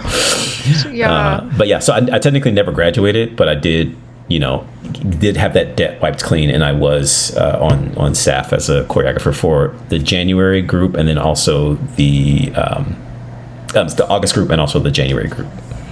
So when did you officially leave and start to really, really realize what kind of system this really was? And were you following that blog that was posted about the recovering alumni, or was that something you found out about later? I heard about it, but it took me maybe a decade and a half before I went to it. Once I trained the Januaries, the year after my ministry training year, I left. So but I didn't realize what it was. Yeah. Because I didn't want to know. And that's so real. Yeah, because there were too many things. There were too many things to process. And I was like, how do I reacclimate myself back to like normal life? Yeah. Because they don't teach you that, and they don't want to teach you that, because they want you to be able to shift the culture. A lot of us are still walking amongst the groups who still think this way. And they support this administration, and they support Christian nationalism, and they support genocide, and they support all these things because the experiment worked. T-Mania was an experiment. It was a construct in order to create, compliant little soldiers in order to push this particular agenda. And the thing about it is Ron Luce, as alluded to in the documentary, was one of the people in the Arlington group, which was a group of conservative Christians who wanted to push conservative politics into what this was. That's connected with the Heritage Foundation, that's connected with James Dobson, that's connected with Project 2025 and Project Esther, which is, what it is. So this is a lot bigger than just like, a bunch of teenagers who were, I don't mean it like that, but a bunch of teenagers who were abused and can't let it go, or who are using this to ride the coattails. This is what I've heard people say, just let it go. Yeah. It's like, no, there was a lot of abuse there, but it's also affecting you, whether you realize it or not. Mm-hmm. What we went through is affecting the world literally right now. Mm-hmm. And it will take decades to undo a lot of the harm that has been done, not only on a political field, but also within people. Because once you start to realize and get brave enough to say, that was not cool, I have a lot of things that when I say things, I mean tools versus resources that I've created through the lens of trauma, which means everything else is attached to that. And once you pull up this peg, it takes all these other ones with you. But then you have to figure out how to replace them and what to replace them with. That takes a lot of work. A lot of people say, oh my gosh, you're so brave for telling your story. I can't imagine the amount of courage or how hard it was. It wasn't hard for me to tell a story. I didn't feel brave. I felt confident. What was hard was getting to the point to where I was able to tell my story. What was hard was the years of unmaking that I went through. What was hard was trying to figure out why I wanted to end my life. What was hard was trying to figure out why I was 42 and had 2 strokes, like from PTSD and all of that stuff. Like, yeah, that part is the challenging part. When you get to the point to where you're free, it's easy to live in that freedom. And it's easy for you to tell that story because you want other people to be, not necessarily you do want other people to be free, but you just want them to start, again, the conversation. Just ask the question. It's okay. It's okay to ask the question. Was what I went through normal? Did it help me? People go, oh, I was whipped when I was a kid and look how I turned out. Yeah, I know, but. You can turn out fine, but it's not to say that what you went through was not traumatic, So I didn't know what it was until years later when I accepted that what it was could have been bad, that what it was could have been unhealthy, that what it was unhealthy. And once I had that truth, I remember telling my therapist, I feel like there's a junk drawer in my life that I need to clean out. And about 3 or 4 sessions later, he said, I would encourage you to find a different name for the junk drawer. And I was like, okay. And I went and I took this assignment very seriously. And I was like, let's call it the cesspool, or let's call it, whatever. Yeah. And then it hit me. I was like, it's not a drawer. It's a whole foundation. You got to tear the whole damn house down. And then that's when it started. And when I tell you that once you get a taste of what it feels like to just let go and unpucker just a little bit, it's almost like you get addicted to it. You get addicted to the healing and just going, I want to be as free as I can to be, which in that case, you have to be careful of growth fatigue, because there was a point in time where I was like pushing too hard too soon. Why? Because that's what I was taught. Yeah. And that's just what it is. But it's like, even in your growth and even in your recovery, even in your healing, be kind and gentle to yourself, and know that you may be sitting in that same area for 2 to 3 months. It doesn't mean you're not growing. It means you're settling, you're recalibrating. It means doesn't mean you're stagnant. It just means that you're figuring it out. You're getting used to it. You try it on. You look in the mirror. You put the coat on. You turn to the left. You turn to the right. Whatever. You just, it's a little fashion, whatever. But then eventually you go to the next step, and then you go to and as open as you are, some people call it the Holy Spirit. I call it the subconscious. It'll Pop-Tart things up to you, and it'll, you're like, what is that? Why did I feel that over the smallest thing? Yeah. And if you keep asking the question and staying silent and still for the answer and not putting pressure on yourself, it'll reveal itself, and it'll be so gentle. At every point of growth that I've had, I've gotten to it violently, but the revelation, or the thing that needed to stick, the lesson, the epiphany, came so gentle. It was just so still. And the violence was me fighting against what was inside and going, no, I don't want to give it up. It's the only thing I know. Yeah. But then once you get chill with that, you get to feel that gentle moment, and it feels so good, because you literally feel it in your body. And you just relax a little bit. Your shoulders lower, the tongue lowers from the roof of your mouth. You sleep better. You're pooping more because the rest and digest part of your body is activated, and you're not as triggered, with certain things. So I like it. It took me a while to figure out what it was, but once I did, that was the right time for me to do that, because at that point I had tried the detours. I created some detours, blasted some walls wide open. But at the end of the day, because I wanted to love myself, I could no longer allow myself to, I won't even say run, keep experimenting with something that I knew wasn't working. Mm-hmm. Yeah. How did you get involved with the Shiny Happy People documentary in general? They actually found me. If I'm remembering this correctly, they talked to someone who I'm friends with, and they also saw me on the Collateral, and they were like, "Who's this kid?"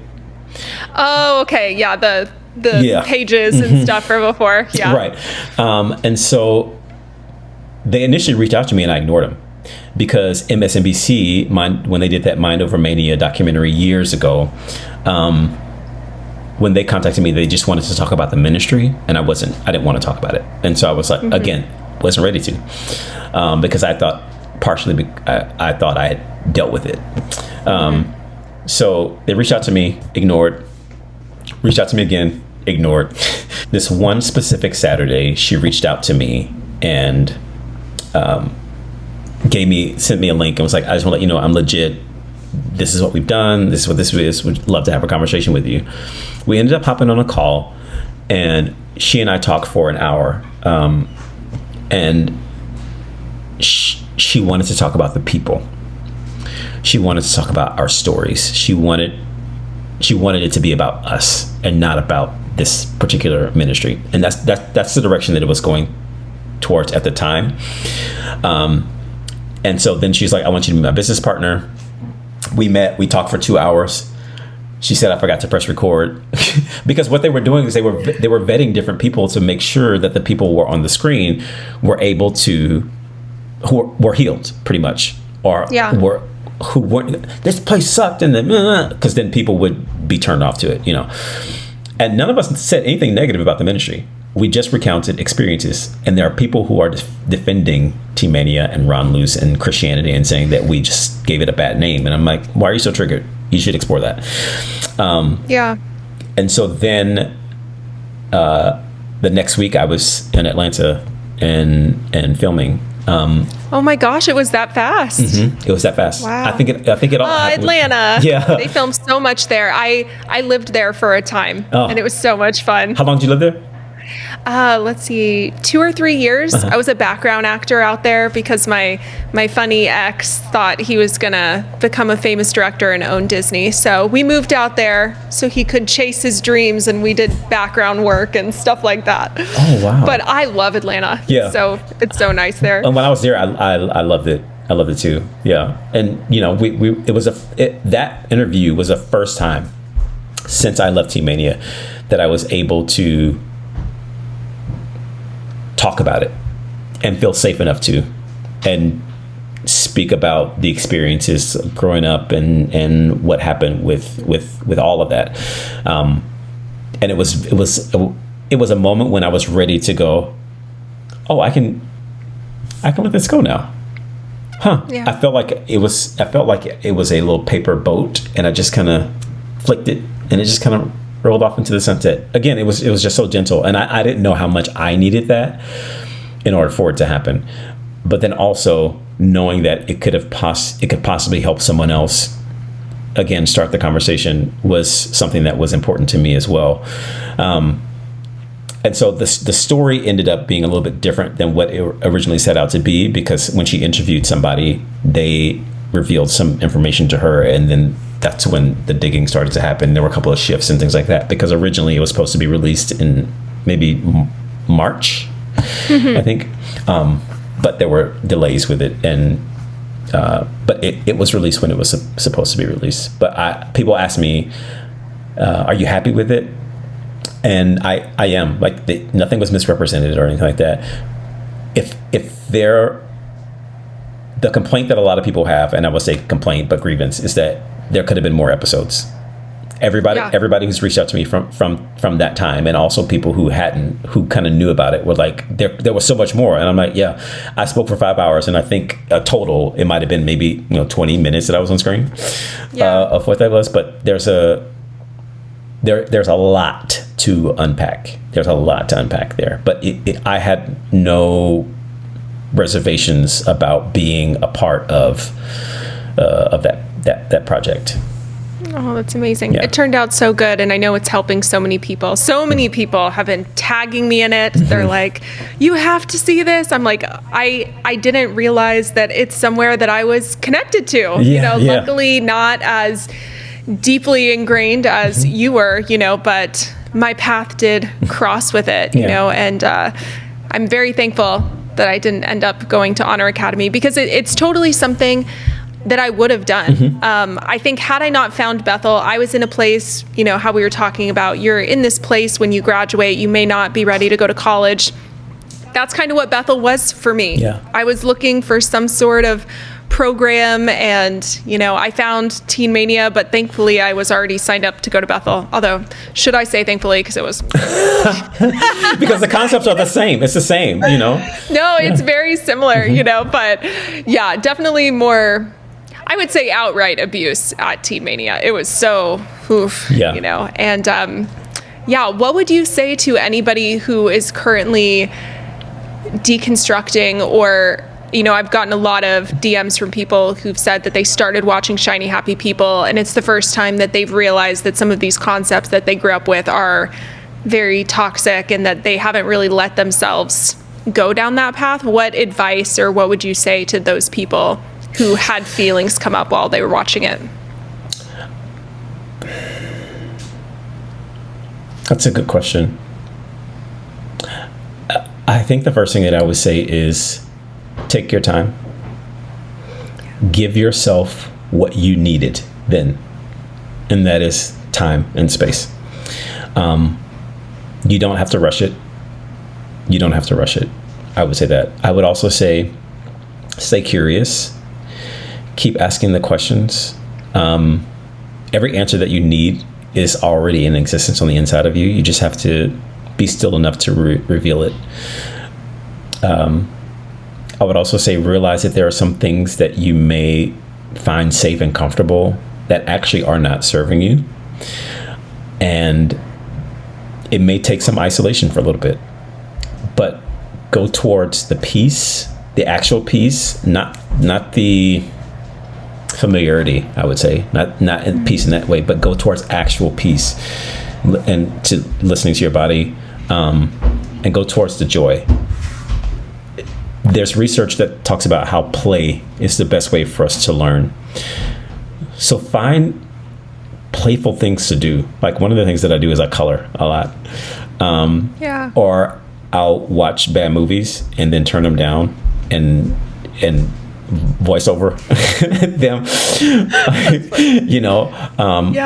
Or I'll lay outside and look at clouds or whatever it is. But finding those things that calm your nervous system down so you know what rest feels like, so that when you're in a situation to where things are a little, you can feel it, and then you can go, "Ooh, what's that?" And treat it like a treasure hunt versus like a task. Like you're looking for that gold. Another thing I would say is find community. There are people around that are going through the exact same thing, who have gone through it. And while their journeys may be vastly different from yours, it just feels good not to be alone. And I think that's what the fear is, that once we start to deconstruct and pull all this stuff apart and we realize, oh my gosh, you know that everything that you are is connected to this particular thing.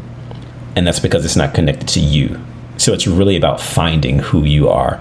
And a lot of times we do that through people, through community. Join a group, book clubs or a running club or whatever. I mean, it could be that type of community, or it could just be calling a friend. Like, hey, I have somebody that's something I want to talk to you about. What do you think about this? And just having a conversation and perspectives. So a lot of it has to do with staying curious, being okay with that curiosity, taking your time, being kind to yourself, and giving you what you've always needed in that regard, and going towards the peace and going towards the joy, because those things won't steer you wrong. And know that every correction isn't necessarily you were wrong. It's just that now you're enlightened. Now you're a little bit more open, which is a good thing. Mm-hmm. Now you're a little bit more empathetic, and now you're a little bit more compassionate. And those things may feel weird at first, but they're good things. They may feel weird because you're not used to it. But the more you practice, what you feed grows. And the more you practice, the better you'll get at it, and the more easy it'll be to approach those processes. Yeah, well, just thank you so much for coming on and sharing your experience. I think that this is something that I'm sure so many people have put away in their little junk drawer, and that they didn't really process it. And I love your advice of really taking your time, because I know for me, like when I came out of Bethel, I didn't start deconstructing much until honestly like this past year. I gave myself a good 4 years, and I remember talking to my therapist and my friends, and I said, I really don't have the mental capacity to do any of these things right now. Mm-hmm. And I'm glad that I took my time asking hard questions, because I really just could not. Yeah. I could not at the time. And I think that that's okay. And that's human, but to just get curious with the things that are coming up. But thank you so much for coming on. Where can people find you and stay connected? Right now I am trying to create a Substack, but I definitely am on TikTok and on Instagram with my name, Corey, Corey, the letter L, and then Wright, Wright. So either one of those two places, I'll be sharing more videos on there about my deconstruction process. Also the psychology behind it all. I love science. I love empiricism and empirical evidence towards things. And also conversations. It's a safe space. I love a block. So when people come with the mess, I get them out of there, because so many times I haven't been given a safe space, and I want other people to know that there is a safe space. I try to answer all of my DMs as well, because I don't want people to think that they aren't being heard. I'll get to them, but you can find me at either of those places, and then eventually I'll let people know when the book is coming out, and then also when the podcast is coming out, and then when the Substack is coming out. Oh, a podcast? You're going to do a podcast? Yeah. Oh, yeah. Nice. What is it going to be about? It'll accompany the book. So it'll take what's in the book and then go a little bit more in depth, and we'll bring guests on, maybe a Jubilee. Oh my gosh, I would love to. Yeah. Because so fun. I have a lot of questions for you as well, because Bethel was a huge part of a lot of people that I love their lives, as and I know some of that stuff, but Bethel found its way into a lot of churches. Yeah. I get DMs constantly, people saying, hi, I never went to Bethel, but Bethel ruined my church. like your doctrine came in, and then the church split in half, and it was so much drama. And I'm like, Bethel is just out here ruining everything. Choosing violence. I'm like, ooh, I'm sorry, but yeah, no, I would love that. So I'll go ahead and link your socials in the show notes so that people can find you. And yeah, that is it for this episode of Healedish. So if you guys could please leave a review, it would mean the world to me. And I also have a Patreon where I share some more of the longer crazy stories that you guys sent to me that I can't fit all in a TikTok video. And I also had the Shiny Happy People recap on my Patreon. So I've done 2 of them, about to do the 3rd, and oh my gosh, it is a wild ride. So thank you so much for coming on, and I will see you guys next week for another episode of Healedish. Awesome. Thank you so much.